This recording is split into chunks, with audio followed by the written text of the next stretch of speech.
Assalomu alaykum, hurmatli televizor ko'rguvchilar. Yaxshimsizlar? Dunyo Uyg'ur qurultiyi Tor televiziyasining kunlik xabarlar programmasiga hammanglar xush kelibsizlar. Men riyosatchi Iftixor Abdurashid. Bugun dushanba. Hurmatli ko'ruvchilar, tövəndə diqqətinizlər kunlik xabarlar programmamızın təfsilatını bilsin.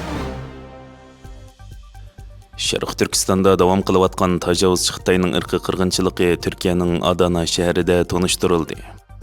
Türkiye'nin Adana şəhərindəki şəhərlik hökumət teatr zalida 25 aprel kuni 21 əsrdə insaniyyətin vicdanına qoyulğan imtihan Sharq Turkistonda davam qılayotgan tajovuzchi Xitoyning irqiy qirg'inchiligi haqida Türkiye'nin Adanada Sharq Turkiston lagerlar qirg'inchilik va assimilyatsiya nomli muhokama yig'ini o'tkazilib, Adana xalqi, hökumət vəkilləri və o'quvchilarga tanıştırıldı. Adana şəhərlik hökumət və Türk ocaqlarının qo'llashi bilan uyushtirilgan bu muhokama yig'ini Türk ocaqlari tashkiloti Adana tarmog'ining raisi Ali Karakushning ichilish nutqi bilan boshlandi. Karakush so'zida Sharq Turkistonda yuz berayotgan irqiy qirg'inchilikning faqat bir rayonning yoki Uyg'urlarning masalasi emas, balki butun insoniyatning vijdon masalasi ekanligini, Sharq Turkistonda Uyg'ur xalqining majburiy holda kimligi va e'tiqodidan ayritilganligini, ailelerinin parçalanıp, ballarının ana tili ve medeniyetinden yiroqlashtirilganligini, atalmış tarbiyalash markazi nomidagi lagerlar bo'lsa, insoniyatning o'rtaq fojiasi ekanligini, yuz berayotgan ishlarning faqat bir xalqning erkinligini cheklashla emas, balki kimligi va tarixini yo'qotishga urinish ekanligini ta'kidlab, sukut zulmni kuchaytirdi. Uning sal qarash jinoyatga sheriklikdir degan o'ttirib qo'ygan.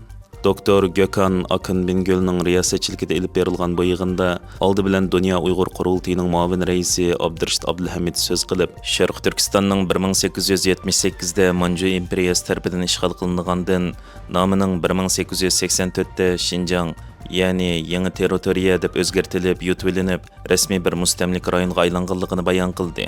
Uyg'urlarning 1933-yili va 1944-yili ikki qatim mustaqillik e'lon qilganligini, ammo 1949-yili Mao'ning hukmronligida kommunist Xitoy tarafidan qayta ishg'ol qilingandan keyin rayonda sistemlik bostirish siyosatlarini elib berib, bugungi kunda Uyg'ur, Qozoq, O'zbek va boshqa turkiy millatlarga qarshi bostirish siyosatlarining assimilyatsiyadan qirg'inchilik o'zgarganligini ta'kidlagan. Mazkur muhokama yig'inida so'z qilgan sobiq bosh elchi Umid Yardim Sharq Turkiston masalasining xalqaro sahnalarda texnik ko'p o'tirib qo'yilayotganligini, bu masalaning Birlashgan Davlatlar Tashkiloti, Yevropa Parlamenti, Turkiya, Amerika va Yaponiya qatorliq nurg'un davlatlarda uzluksiz kun tartibga qo'yilayotganligini, shundaqla voqealarning xalqaro qonun doirasida baholanish kerakligini va Xitoyning xalqaro sudlarda sudlanishi, jinoiy javobgarlik tortilishining muhimligini ta'kidlagan. Yig'inning oxirida Dunyo Uyg'ur qurultiyining bayonotchisi, Dunyo Uyg'ur qurultiyi vaqfisining raisi va Anqara universitetining o'qituvchisi professor doktor Erkin Ahmad Sharq Turkiston mustaqillik kurashining 1930-yillarda boshlanganligini, bu kurashning o'tgan asrda davomli kuchayotganligini va bugungi kunda muhojirat tashkilotlarining kuchli tirishchanligi bilan Sharq Turkiston masalasi xalqaro jamoatchilikning diqqatini qo'zg'alganligini aytib o'tgan. Yig'in oxiridagi savol-javob bosqichida yig'in qatnashchilari Uyg'ur masalasi faqat bir rayonning mas'uliyati emas, balki insoniyatning o'rtaq mas'uliyati ekanligini yana bir qatim ta'kidlashib, Turkiya xalqi va jumladan Adana xalqining har zaman Sharq Turkiston xalqining mustaqillik kurashi va hurlik uchun bir safda turganligini bildirishgan. O'zbekiston Uyg'urlari Toshkent Uyg'ur madaniyat markazining raislik saylovini muvaffaqiyatli o'tkazdi. O'zbekiston Uyg'urlari mushu oyning 24-kuni Toshkent xalqaro madaniyat markazida demokratik saylov o'tkazib, Toshkent Uyg'ur madaniyat markazining yangi navbatlik raisini saylab chiqqan.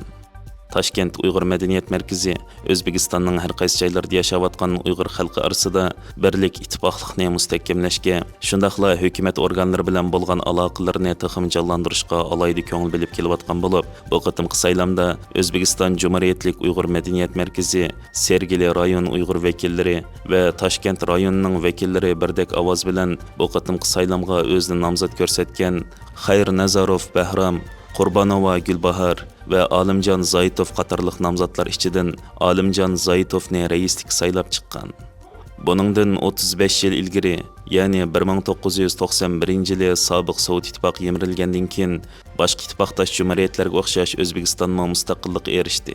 Ana shuningdan buyon O'zbekiston yashab kelgan Uyg'urlar bu hurlik, mustaqillik havosidan bahramand bo'lib, Qozog'iston, Qirg'iziston va boshqa Turkiy davlatlardagi qon qarindoshlarga o'xshash o'zlarining madaniyat markazlarini qurib, ona tili, madaniyati, tarixi va urf-odatlarini tashviq qilish va qo'g'dash mumkinchiligiga ega bo'ldi.